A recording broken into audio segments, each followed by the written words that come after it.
Okay, everyone. So good evening and welcome to the Acharya Foundation. We are doing atomic structure, that chapter, right? So in the last class, we read about the discovery of proton. Just a minute. Okay. In the last class, we read about the discovery of proton and electron and neutron also, right? Acha. Oishani, who discovered neutron?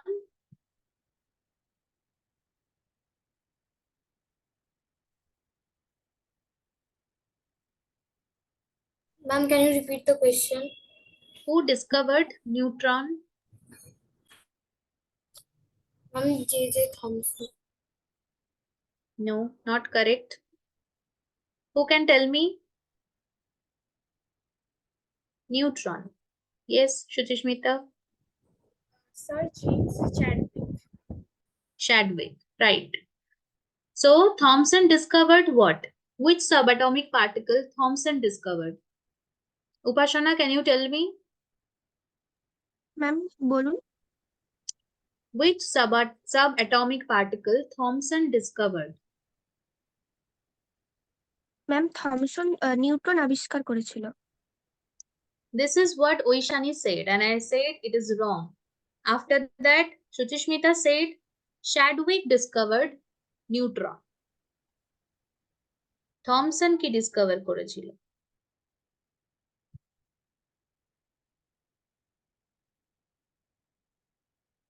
Ma'am electron. Electron. Now you are correct.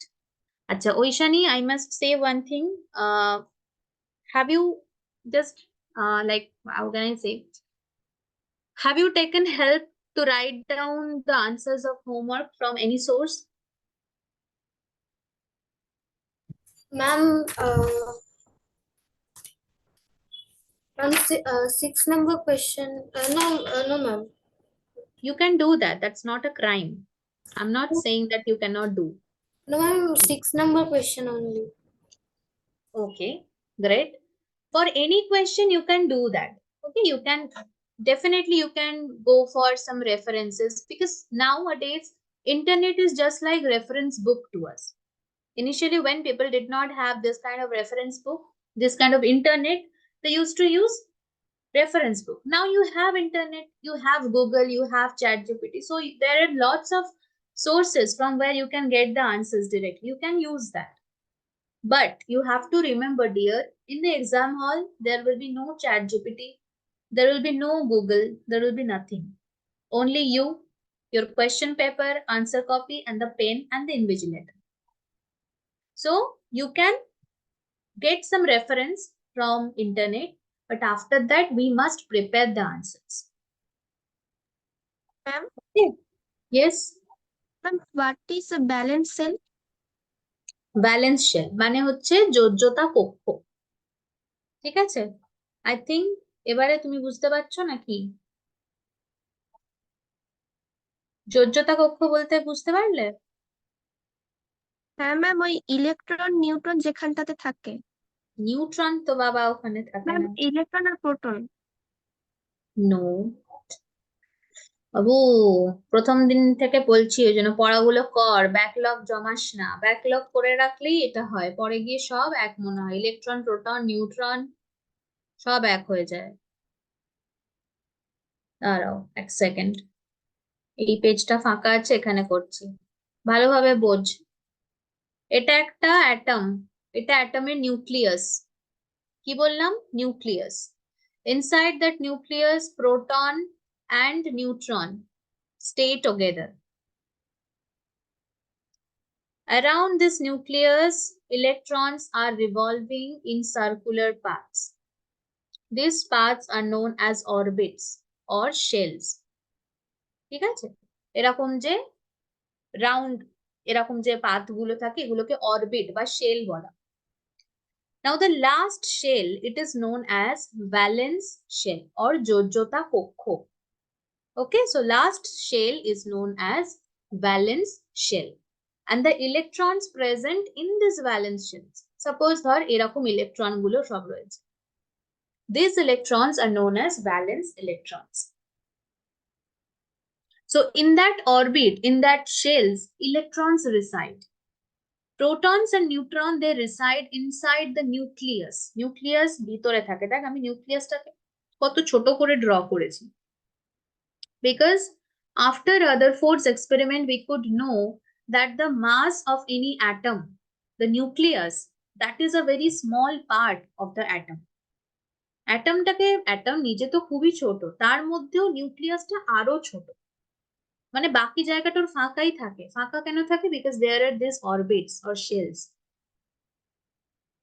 ওকে, এটা কিন্তু এই নিয়ে অনেকবার বললাম। Proton আর neutron তাহলে উপাসনা কোথায় থাকে?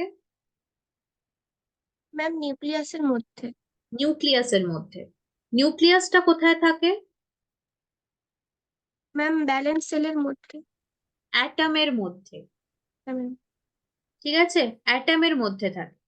একটা অ্যাটমের দুটো পার্ট হয়। একটা যে কোনো অ্যাটমের দুটো পার্ট হয়। একটা হয় নিউক্লিয়াস, এই যে আমি তো লিখেও ছিলাম, তারা কোথায় গেল? এইটাই,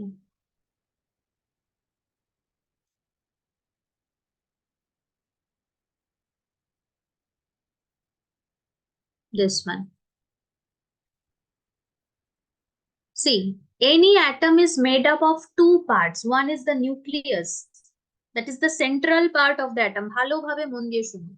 The central part of the atom is known as nucleus. And shells or orbits, these are some imaginary parts surrounding the nucleus. ঠিক আছে, এই রকম দেখতে হয়। সেন্ট্রাল পার্টটাকে বলা হয় নিউক্লিয়াস, ইমাজিনারি এই যে গোল গোল পাথগুলো এটাকে বলা হয় কি? অরবিট। ঠিক ভেবে নে তোর সোলার সিস্টেমের মতন। এখন যদিও এই ফ্যাক্টটাকে ডিনাই করা হয়েছে, it doesn't look like solar system, সেটা তোরা পরে উঠে ক্লাস 11-12 উঠে পড়বি। বাট এখনের জন্য, বোঝার জন্য বা মনে রাখার জন্য ধরে নে, it looks like solar system where in the place of sun there is nucleus. আর নিউক্লিয়াসকে ঘিরে চারপাশে কারা ঘুরছে? ইলেকট্রন গুলো ঘুরছে। কোথায় ঘুরছে? এই সার্কুলার পাথ গুলোতে, which is known as orbit or shell. ঠিক আছে, এই শেল গুলোর মধ্যে লাস্টের যে শেলটা হয়, একদম বাইরের যে শেলটা, সেটাকে বলা হয় valence shell. In this picture we can see there are two shells, 1 and 2. So this one, number 2, is the valence shell here. এই শেলেতে যে ইলেকট্রনস গুলো থাকবে valence শেলে, these electrons are known as valence electrons. They take part in chemical reactions. ওকে, বুঝতে পারলে? এটা যেন আর ভুল না হয় যে নিউক্লিয়াসের মধ্যে ইলেকট্রন প্রোটন থাকে। হলো? ভালোভাবে এটা পড়বি, আজকেই পড়ে নিবি। দেখ জিনিসটাকে বোঝার তো আছে, বাট বোঝার সাথে সাথে মেমোরাইজও করতে হবে। যদি মনে না রাখিস তাহলে কি হবে, পরে গিয়ে এটা গুলিয়ে যাবে, মনে থাকবে না তখন। যাই হোক, এটার পরে আমরা পড়েছিলাম about cathode ray experiment, then anode ray experiment. পরপর আমি জাস্ট একবার স্লাইড গুলো দেখিয়ে দিচ্ছি। Cathode ray experiment, first time it was done by William Crook. He termed it as cathode ray. Then J.J. Thomson. He proved that cathode rays are made up of some negatively charged particles, because when he was applying electric field or magnetic field, he could observe the deflection in the path of this rays, of these particles. From there, J.J. Thomson concluded that these rays are made up of some particles, and these particles are responsible for the electricity. That is why he called it electron. Okay. Then after that, people thought that if there is some negative charge present in any particle, if there is negative particles are present, but as a whole the atoms are neutral, then there must be some positive thing. Then people thought about anode rays. I mean, they didn't thought about anode ray. Then there are lots of scientists, they perform this kind of test, and finally E. Goldstein, when he applied this kind of perforated cathode, he could observe this phenomenon. Okay, this was the setup, and after that, কোথায় গেল? এই যে এটা ছিল মনে পড়ছে এটা? এখান থেকে cathode to anode there was a ray which is cathode ray, but also there we can see some particles moving through the holes of cathode, and these particles were coming from anode towards cathode, so these were named as anode rays.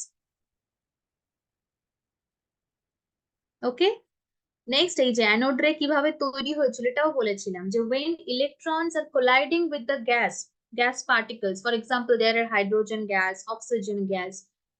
So when it is colliding with the gas particles, because they are moving with lots of motion, huge amount of momentum they have, that is why they can also remove some electrons. And when the gas particles losing electron, now they only have the positive charge with them, and that is why these positive charges are being attracted by the cathode. So they are now moving towards cathode, and finally they can cross these holes like this. করে কোথায় চলে যাচ্ছে? Ultimately স্ক্রিনটাতে গিয়ে strike করছে, তো স্ক্রিনটাতে আমরা একটা glow দেখতে পাচ্ছি। ওকে, মনে পড়ছে এগুলো? আমি বলেও ছিলাম যে ক্লাসের রেকর্ডিংটা একবার দেখে নেবে, দেখলে মনে পড়বে। After that we read about Thomson's plum pudding model,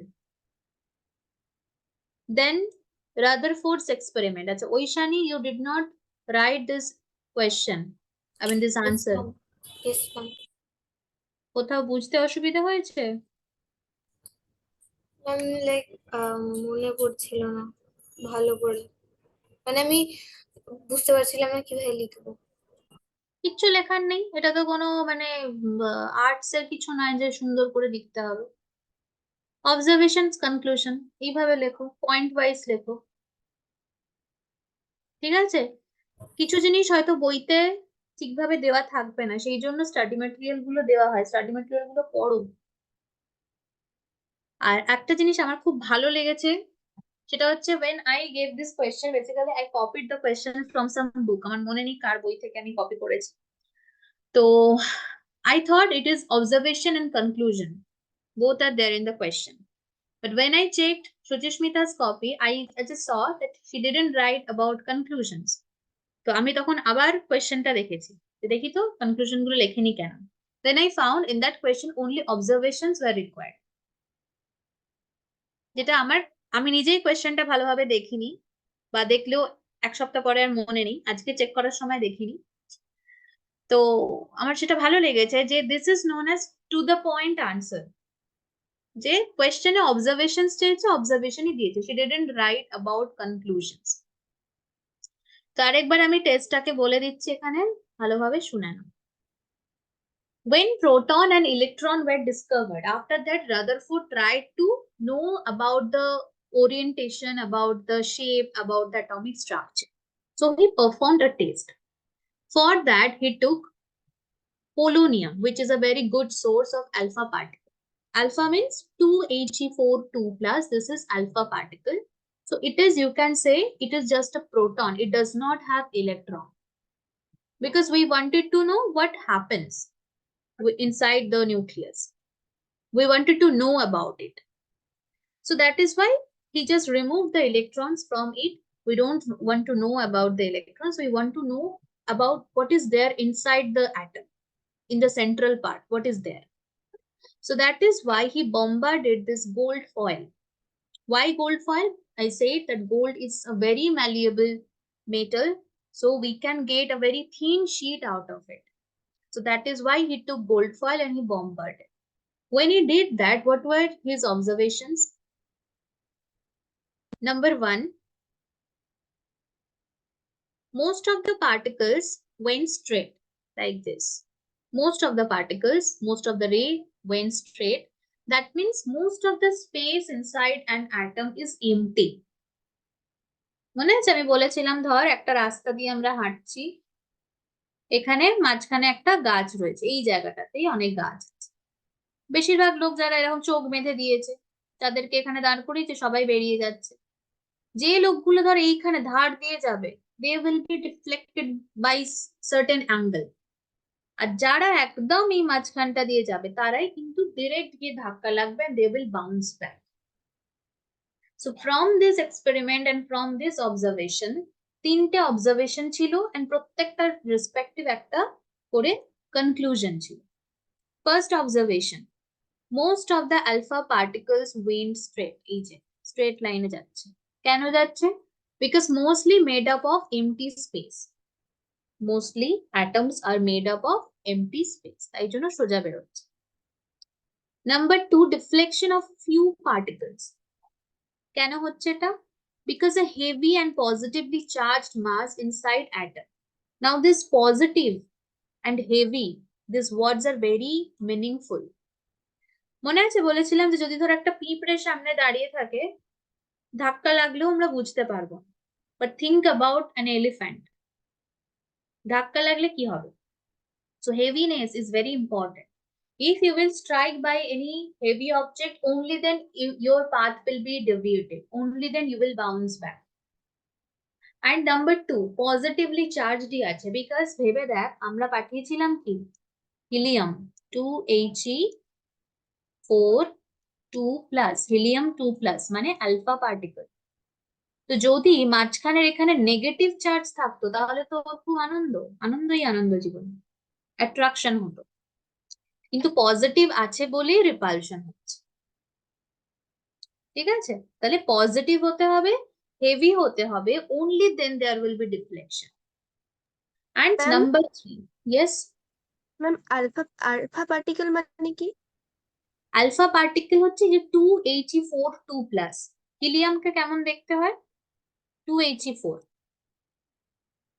তাই তো, এটা হচ্ছে হিলিয়ামকে দেখতে হয়।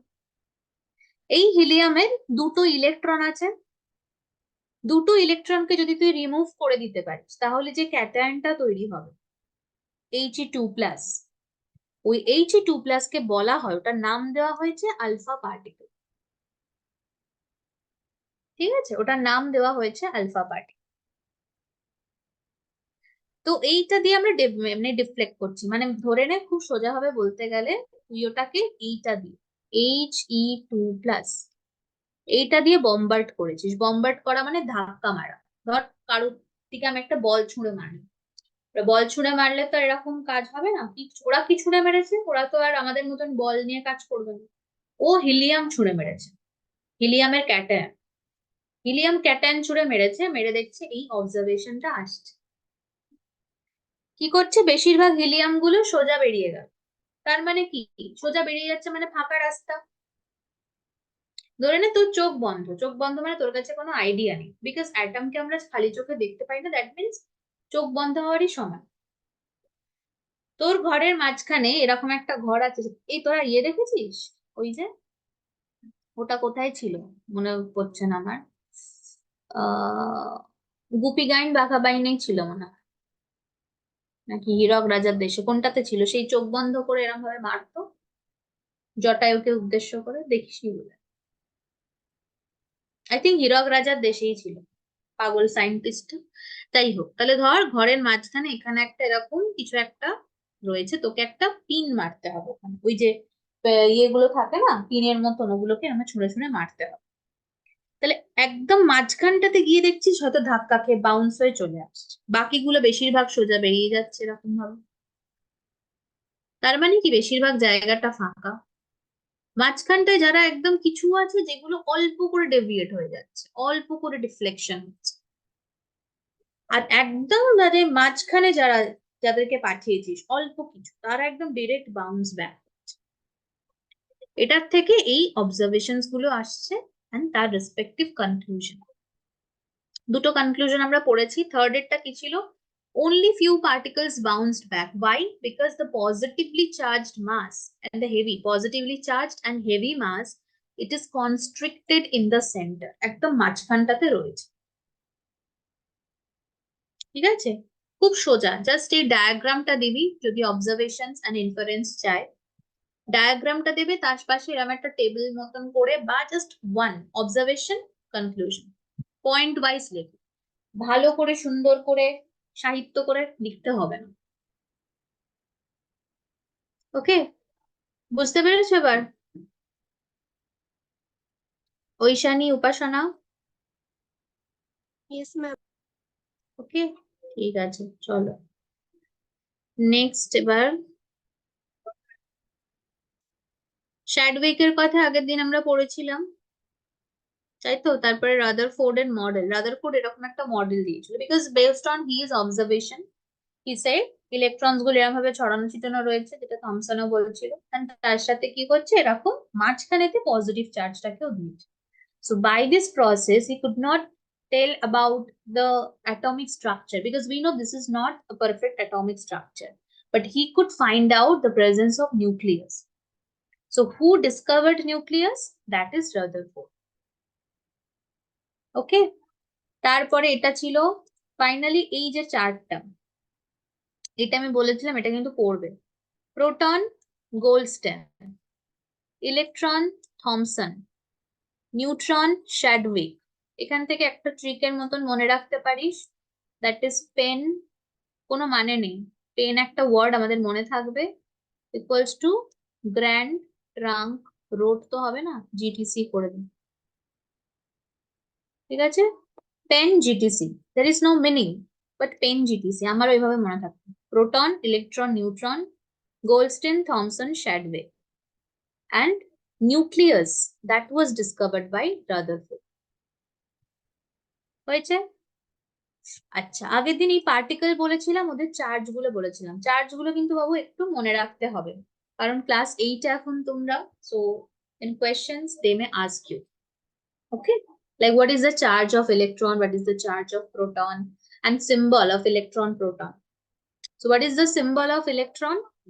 -1 E0, এইভাবে লেখা হয়, -1 E0. 0 you can write in the right hand side as well as in the left hand side, no matter. -1 E0. Proton ke কেমন লিখবো? +1, because we know that electron and proton has same charge. So electron has -1, proton has +1.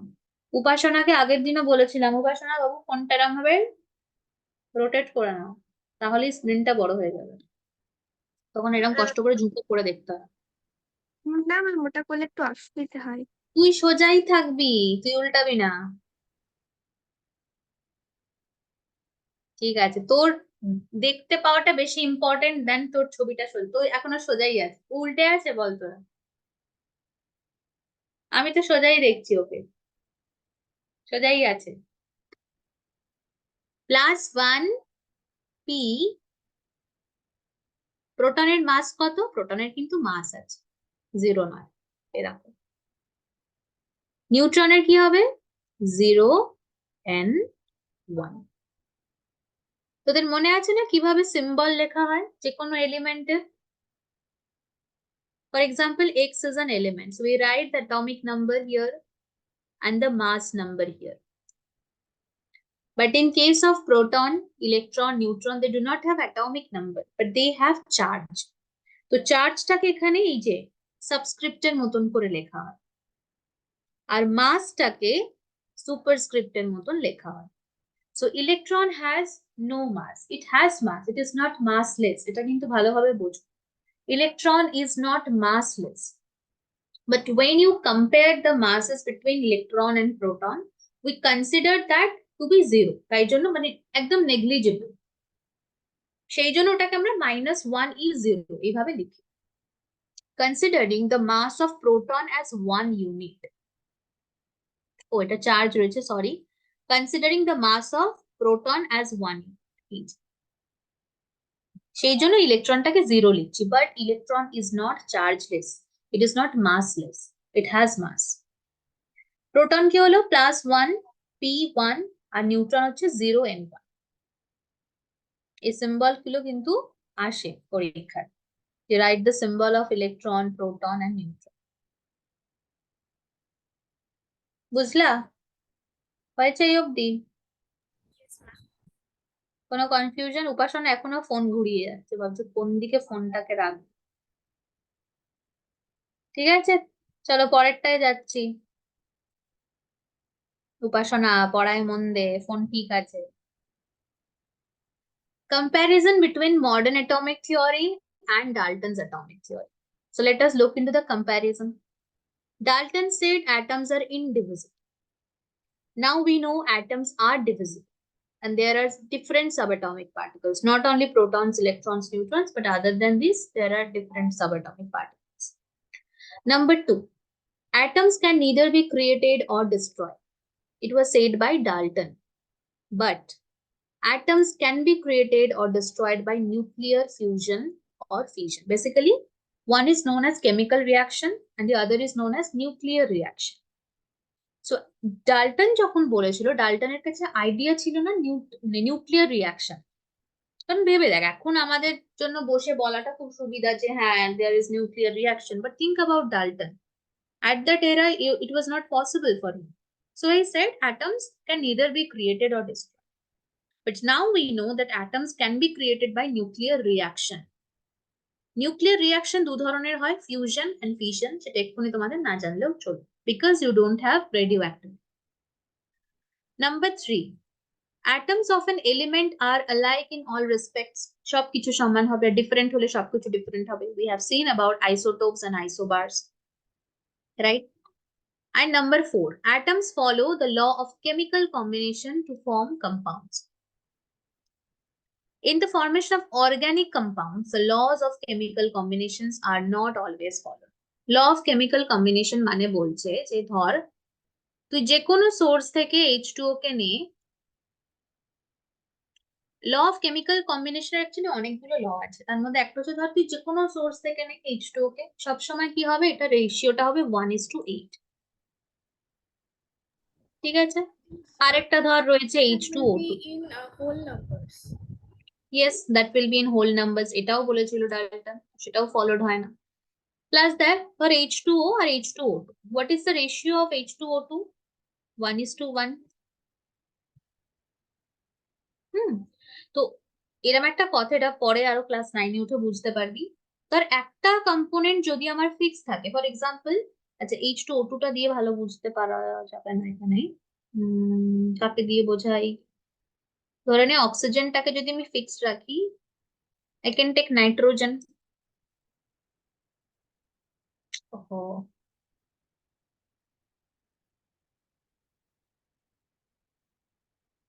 I can take nitrogen, N2. তো oxygen তো same থাকবে এখানে 16, নাইট্রোজেনের কত হবে 28, so কত আসবে এটা 7:4, তাই তো এরকম আসে। তো বলা হয় যে এই রেশিওটা, এই যে ধর দুটোতেই দেখ অক্সিজেন আছে, অক্সিজেন অক্সিজেন, সো অক্সিজেন আর মানে oxygen in H2O and oxygen in N2O, they have a ratio again 8:4 and this ratio is 2:1. তো ডাল্টন বলেছিল যে এরকম সবসময় সিম্পল রেশিও মেনটেন করো। If oxygen is present in any other compound, then the ratio should not change abruptly. The proportion should not change abruptly. There will be change, but with a very small number. But সেটা কিন্তু সবসময় followed হয় না। ওকে, এটা বোঝার জন্য বললাম, এত ডিটেলে ক্লাস 8-এ লাগবে না। Simply you can copy this one, maybe you will also find this in your textbook, you can write it down, that laws of chemical combinations are followed as it was said by Dalton, but it is not true in modern atomic theory. Okay, তারপরে যাই, শুধুমাত্র সুচিস্মিতা বলেছে yes, উপাসনা আর ঐশানী কিছু বলছে না। Yes ma'am. চলো ঐশানী, সামনে exam কিন্তু ঠিক করে পড়া জমিয়ে রাখিস না, তারপরে কিন্তু নিজেই তারপরে চাপে পড়ে যাবেন। পড়া জমিয়ে রাখলে তখন মনে হয় মানে এক্সামের আগের দিন পাগল পাগল লাগবে, করো না। ক্লাস 5, 6, 7-এ পসিবল, আস্তে আস্তে হায়ার ক্লাসে উঠছো, পড়ার চাপ কিন্তু প্রত্যেকটা সাবজেক্টে বাড়ছে, এখন ব্যাকলগ রাখলে মুশকিল। ওকে, মাস নাম্বারস, অ্যাটমিক নাম্বারস প্রচুর বার পড়েছি, ল্যাঙ্গুয়েজ অফ কেমিস্ট্রিতেও পড়েছি। আই হোপ এটা নিয়ে কারোর কোনো কোয়েশ্চেন আছে? এই কোয়েশ্চেন নেই বলা উচিত ছিল, আছে বলে দিয়েছি। কোনো কোয়েশ্চেন নেই এটা নিয়ে, তাই তো? ঠিক আছে, একবার দেখে নি, চল চটপট। Nitrogen 7n14. What is the number of neutrons for nitrogen?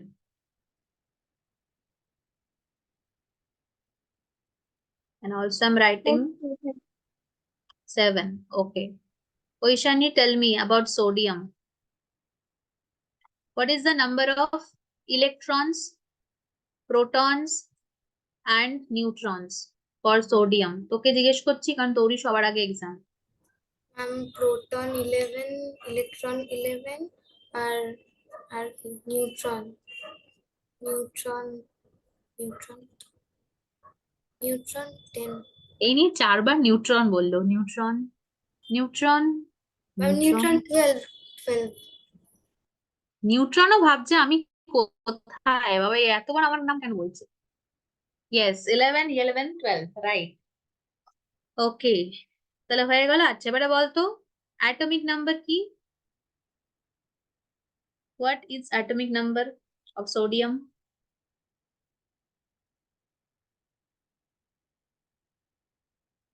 আমি হ্যাঁ আমি হ্যাঁ, 11। By.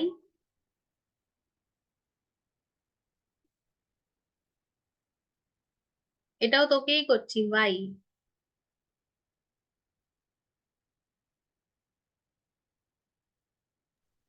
Because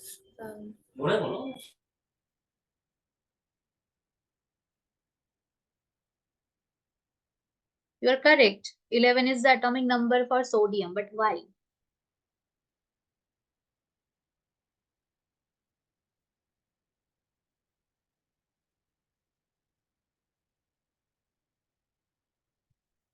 Atomic number means number of protons.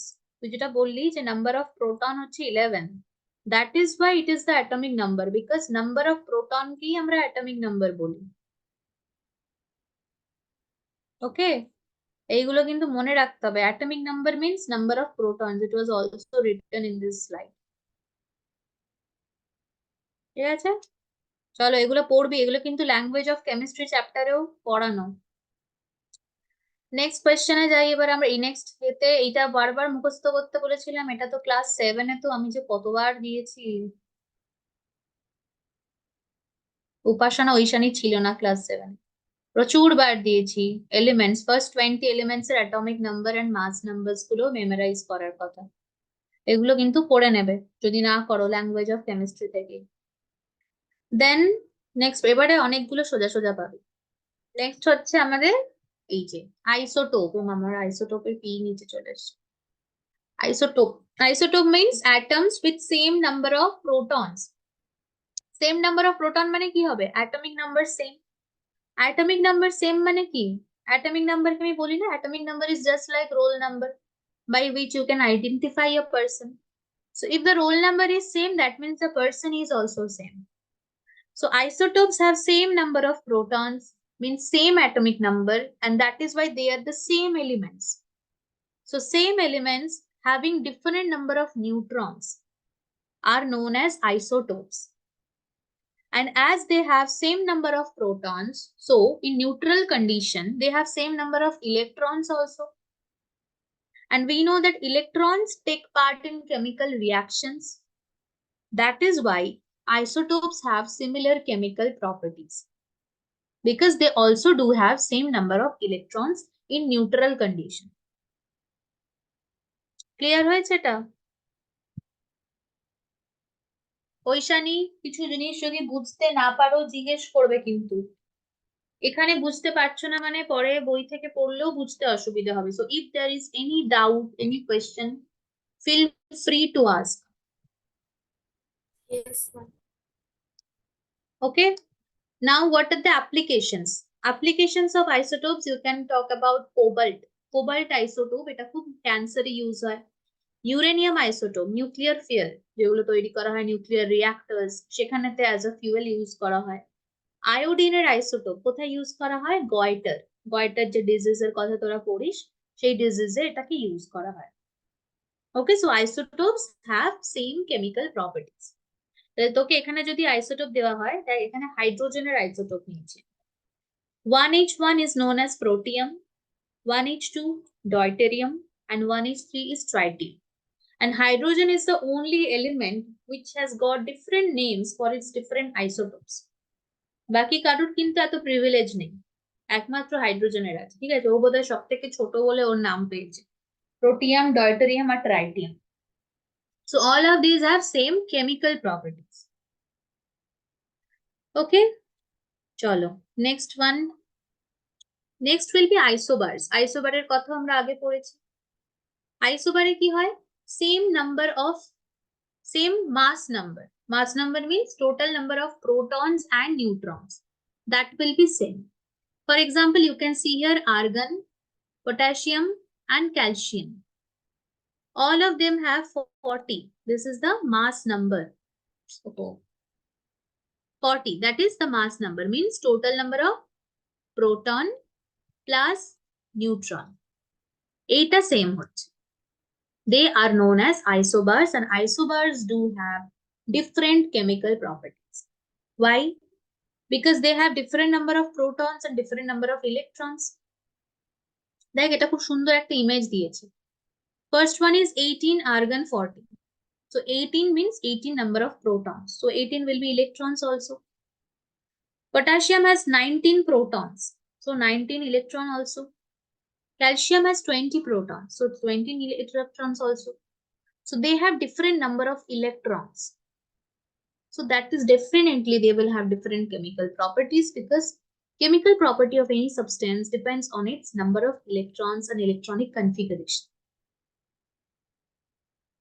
Okay, clear এটা? কোনো অসুবিধা হলে কিন্তু জিজ্ঞেস করো, বারবার বলছি। Okay, now I'm moving to the next one then. Isotone. আইসোটোনটা তোদের অনেকের বইতে থাকতেও পারে, নাও থাকতে পারে। আইসোটোনে মনে রাখবি there is an N. N stands for neutron. So isotone will have same number of neutrons. তুই দেখ এই দুটোকে মাইনাস করে 31 minus 15 you will get 16. তাহলে ফসফরাসের 16টা নিউট্রন আছে, সালফারেরও 16টা নিউট্রন আছে। So they have same number of neutrons and they are known as isotone. আচ্ছা, আমাকে এবারে বলতো আরেকটা এক্সাম্পল এরকমই সেম রয়েছে, এক্সাম্পল দুটো দুটো করে মনে রাখবি। আমাকে এটা বলতে দেখি, will isotones have same chemical properties or different chemical properties?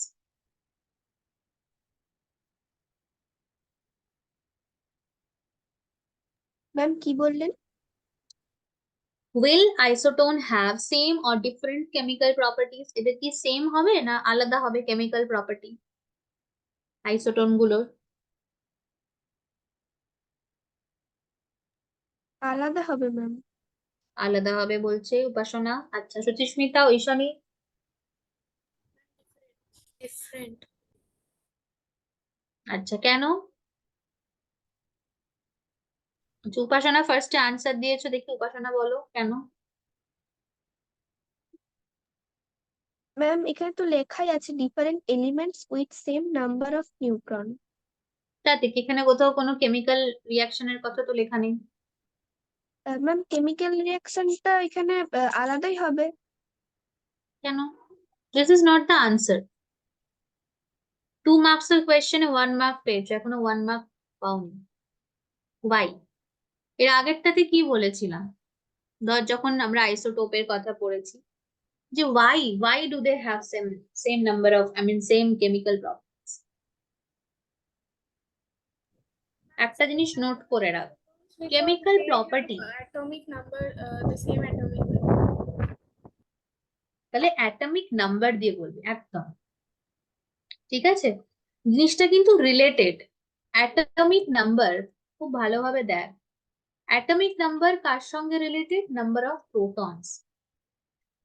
Neutral কন্ডিশনে number of proton is equal to number of electrons. যখন কোনো কেমিক্যাল রিয়াকশন হয়, which particle takes part in chemical reaction? Proton, neutron or electron? Electron, electron সবসময় chemical রিয়াকশনে take part করে। তাহলে যেখানে আমি দেখবো ইলেকট্রন নাম্বারটা সমান আছে সেখানে গিয়ে কিন্তু ওরা সেম কেমিক্যাল প্রপার্টি শো করবে। ফর এক্সাম্পল, আমি ধর এখানে তোকে দুটো আরবিট্রারি একটা কোয়েশ্চেন দিচ্ছি যে there are two elements X and Y. কারণ উপাসনা যে দিক থেকে জিনিসটা দেখলে যে ডিফারেন্ট এলিমেন্টস আছে, তো একটা ফসফরাস একটা sulphur, so they will have different properties. আমি তো তোকে কোয়েশ্চেন দিলাম there are two elements X and Y which have mass numbers, for example ধরে নে m and n, and atomic number p for both. Will they have same number, same chemical properties or different chemical properties? Same. তাই তো উপাসনা, Aishani? Yes, ma'am. কি করে বুঝলাম? এটা কিন্তু x আর Y দিয়ে আমি বললাম না, এটা আমরা বুঝলাম ওর number of proton or electron দিয়ে, whether it is same or not. If it is same, then they will have same chemical property.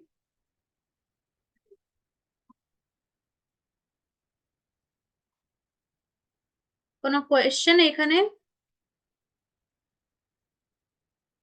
কোনো প্রশ্ন মনে? ম্যাম আগে আপনি একটা বোঝালেন না অ্যাটমিক নাম্বার দিয়ে, ওটা একটু বুঝিয়ে দিন। অ্যাটমিক নাম্বার যদি সেম হয় তাহলে কেমিক্যাল রিয়াকশন সেম হবে। ঠিক আছে, অ্যাটমিক নাম্বার, অ্যাটমিক নাম্বার যদি সেম হয়, ওহো আজকে আমি এটাতে লিখতে পারছি না। If the atomic number is same, that represents same element. এটা প্র্যাকটিক্যালি তুমি যেভাবে ধরেছো যে হ্যাঁ ফসফরাস সালফার আলাদা, ঠিক আছে, কিন্তু কোয়েশ্চেন আমি মডিফাই করতেই পারি, একটাকে এক্স লিখে দিলাম আর একটাকে ওয়াই লিখে দিলাম, জাস্ট টু কনফিউজ ইট। কনফিউজ করার জন্যই আমি ধর একটাকে এক্স লিখেছি একটাকে ওয়াই লিখেছি। তোমার কনসেপ্টটা এটা হবে না যে ওটা এক্স না ওয়াই, কনসেপ্টটা হবে যে ওটা আমার প্রোটন নাম্বারটা সেম আছে কি নেই। কারণ প্রোটন নাম্বার মানে অ্যাটমিক নাম্বার, আর ভাবতে যে কোনো অ্যাটমের নর্মাল কন্ডিশনে নাম্বার অফ প্রোটনস আর ইলেকট্রনস সেম হয়, তাই তো? নর্মাল কন্ডিশনে প্রোটনের সংখ্যা আর ইলেকট্রনের সংখ্যা সেম হয়। ইলেকট্রনই রাসায়নিক বিক্রিয়াতে অংশগ্রহণ করে, সেই জন্য আমরা দেখছি যদি সেম নাম্বার, ধর তোরও দুটো হাত আমারও দুটো হাত, তাহলে তুইও দুটো হাতে দুটো ব্যাগ ধরতে পারবি, আমিও দুটো হাতে দুটো ব্যাগ ধরতে পারবো। একটা বেড়ালকে দিলে চারটে হাতে ব্যাগ ধরবে, এইরকম ব্যাপারটা। ঠিক আছে, পুরোনো পড়াগুলো পড়ো, বারবার করে বলছি, পুরোনো পড়া না পড়লে নতুন পড়া বুঝতে অসুবিধা হবে। কারণ কি হয় বলতে পারবো, একটা তো আরেকটার সাথে লিঙ্ক আপ থাকে না, এমন তো না যে নতুন জিনিস পুরো, এটারই কিন্তু কন্টিনিউয়েশন দেখবে আবার অন্য আরেকটা চ্যাপ্টারে হচ্ছে। তাহলে পড়াগুলো পড়ে নাও। আচ্ছা, এরপরে খুব ইম্পর্টেন্ট একটা point, that is drawback of Rutherford's atomic model. তো বেচারা থমসন তো সবার আগে চলে এসেছিল প্লাম পুডিং মডেল নিয়ে, সবাই ডিসকার্ড করে দিল। তারপরে রাদারফোর্ড আমাদের নিউক্লিয়াস ডিসকভার করে ভাবলো এইবারে আমি তো একদম অ্যাটমিক মডেল পেয়ে গেছি, সেন্ট্রাল পার্টে হেভি অ্যান্ড পজিটিভ চার্জ, বাকিটা হচ্ছে ফাঁকা, this is my atomic model. If you do not recall the atomic model of Rutherford, কেমন বলেছিল রাদারফোর্ড, এই যে কোথায় গেল এইটা, this one, central part, positive charge, heavy mass, electrons are surrounding, electrons are revolving around this nucleus. তো এটার ড্রব্যাকটা কি? ড্রব্যাক বলছে এই যে এই পয়েন্টটা খুব ইম্পর্টেন্ট। ধর এই ইলেকট্রনটা এরকম ভাবে ঘুরছে, particles that are in motion on a circular path, কোনো সার্কুলার পাথ, গোল রকম গোল ভাবে ঘুরছে যে পাথ, সেখানে যদি কোনো পার্টিকেল মোশনে থাকে, would undergo acceleration. acceleration তোরা পড়েছিস ফিজিক্সে, ত্বরণ যেটাকে বলা হয়, যে আস্তে আস্তে যত এগোয় কি হয়, ভেলোসিটি ইনক্রিজ করতে থাকে। আমি যখন ওপর থেকে পড়বো, আমি যদিও পড়লে কনস্ট্যান্ট ভেলোসিটি দিয়ে পড়বো, গ্র্যাভিটেশন অ্যাক্সেলারেশন একই থাকবে, কনস্ট্যান্ট অ্যাক্সেলারেশন থাকবে সেখানে। সো কি হয় ওখানে তখন জিনিসটা গোল গোল করে সারাক্ষণ ঘুরছে, তো ওটার মধ্যে একটা অ্যাক্সেলারেশন আসতে থাকে। And acceleration causes radiation of energy by charge particle, মানে কি যখনই অ্যাক্সেলারেশন হবে ওর যে মধ্যে এনার্জিটা আছে ওটাকে রেডিয়েট করবে, it will start to lose it's energy. করতে করতে একটা টাইমে কি হবে, ধর এরকম ভাবে গোল গোল করে ঘুরতে ঘুরতে it started it's journey from this point and finally it will merge with the nucleus. So there will be collapse in the structure of atom. একটা অ্যাটম মাঝখানে অনেকটা পজিটিভ চার্জ হেভি মাস, বাইরে একটা ইলেকট্রন ছোট্ট ছোটখাটো মানুষ ঘুরছে এরম ভাবে, কনস্ট্যান্ট একটা অ্যাট্রাকশন হচ্ছে। ইলেকট্রন কি চাইবে, এই প্রোটন নিউক্লিয়াস নিউক্লিয়াস কি চাইবে, it will try to draw that electron, it will try to pull that electron inside its nucleus. করতে করতে একটা টাইমে কি হবে, হালকা জিনিস ভারী জিনিসের পাশে ঘুরছে, এনার্জি লুজ করতে করতে একটা টাইমে এসে ও নিউক্লিয়াসের মধ্যে এসে পড়বে। সো এটাই লেখা রয়েছে এখানে ছোট করে, electrons revolve at a very high speed at a fixed orbit, definite energy. আচ্ছা, এটা হচ্ছে এনার্জি লেভেল বলা হয় যে কোনো একটা মানে, আর এটা আমার অ্যাকচুয়ালি এখানে অ্যানিমেশন দেওয়া ছিল, অ্যানিমেশনটা আসেনি এখানে। এটা এটার পরের পয়েন্টটা এটা আসছি আমি। তো আপাতত যে স্ট্রাকচারটা থেকে বোঝাচ্ছে রাদারফোর্ডের, যে যদি এরকম হতো, if the structure would have been like this, then there is no stability in the structure of atom and the atom should have been collapsed after certain time. But that does not happen. Why? Because reasonটা হচ্ছে এই যে লাস্টের, এটা হচ্ছে আমার reason. Electrons revolve at a very high speed in fixed orbit. মানে ধরে নে ঠিক সিঁড়ির মতো, সিঁড়ির কোনো এরকম মানে স্লিপের মতন নয় ব্যাপারটা, ব্যাপারটা হচ্ছে সিঁড়ির মতন, there are some stairs, definite stairs. So you can move remaining in the same state. You cannot slide. একই জায়গায় থেকে তুই সারাক্ষণ ধর এদিক ওদিক এদিক ওদিক হাঁটছিস একটাই সিঁড়িতে দাঁড়িয়ে। তো ইলেকট্রন এরকম করে। That is why every level is known as energy level. Every orbit, এই যে এতক্ষণ আমরা অরবিট শেল করছিলাম, this shells of this orbits are also known as energy level. তো ইলেকট্রন ঘোরার সময় ও কখনো নিজে থেকে ইলেকট্রন ওইরকম ভাবে স্পাইরালের মতন ঘুরবে না, because it's not a sliding path, rather it's a steps, it looks like stairs. তো কোয়েশ্চেন কিরকম আসে, what is the drawback of Rutherford's atomic model? ড্রব্যাকটা ফার্স্টের এখানে লেখা রয়েছে। এন্ড এই যে ড্রব্যাকটা থেকে কি বোঝাচ্ছে, যে অ্যাটমের কোনো স্টেবিলিটি নেই, বাট আমাদের আশেপাশে তো এত অ্যাটম রয়েছে, that means atoms R stable. তার মানে কি হলো, রাদারফোর্ডের অ্যাটমিক মডেল এটা ভুল হয়ে গেল। তারপরে তাহলে কে আসবে, যখনই একটা ভুল হয়ে যাবে আরেকজন কেউ চলে আসবে, কেউ কাউকে ছেড়ে দেওয়ার নয়। দেন চলে আসছে আমাদের Bohr's atomic theory or modern atomic theory. ঠিক আছে, যেখানে আমরা আবার আরেকবার অরবিট অর শেলের কথাটা ফার্স্টে পড়বো। Orbits or shells in an atom. Each orbit is associated with a definite energy. মানে ধরে নেই এটার এনার্জি হচ্ছে E1, এটার এনার্জি হচ্ছে E2, তাহলে সবার আলাদা আলাদা এনার্জি রয়েছে। Atoms do not gain or lose energy until an external force is applied. নিজে থেকেও স্লিপ খেয়ে E2 থেকে E1 এ বা E1 থেকে E2 তে চলে যাবে, নিজে থেকে কিচ্ছু হবে না। You need to either supply some energy or you can take some energy. You can supply or you can withdraw. নিজে থেকে হবে না। So you need to give some external force. So they will move in a fixed orbit only. That means they are stable.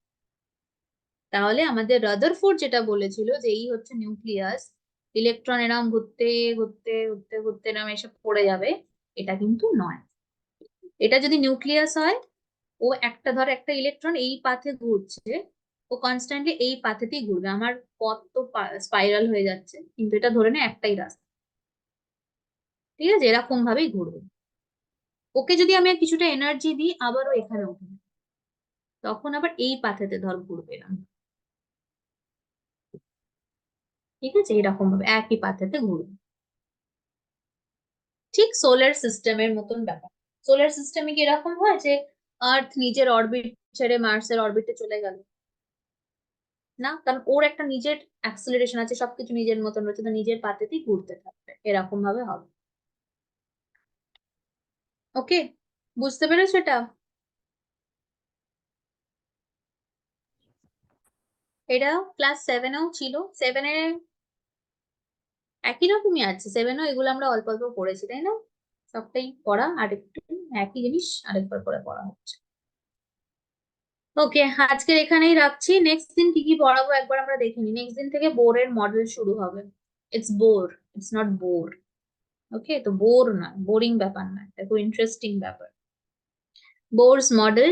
আচ্ছা, তার আগে একটা জিনিস জেনে নি, তোদের তোদের আগের উইকে আমি থার্সডে ক্লাস নিয়েছিলাম, তাই তো? তো কালকে যদি এরকম টাইমে ক্লাস নিই, এরকম না, আর একটু পরেই নেবো ধর, ফ্রি থাকবি সুচিস্মিতা, ঐশানী, উপাসনা?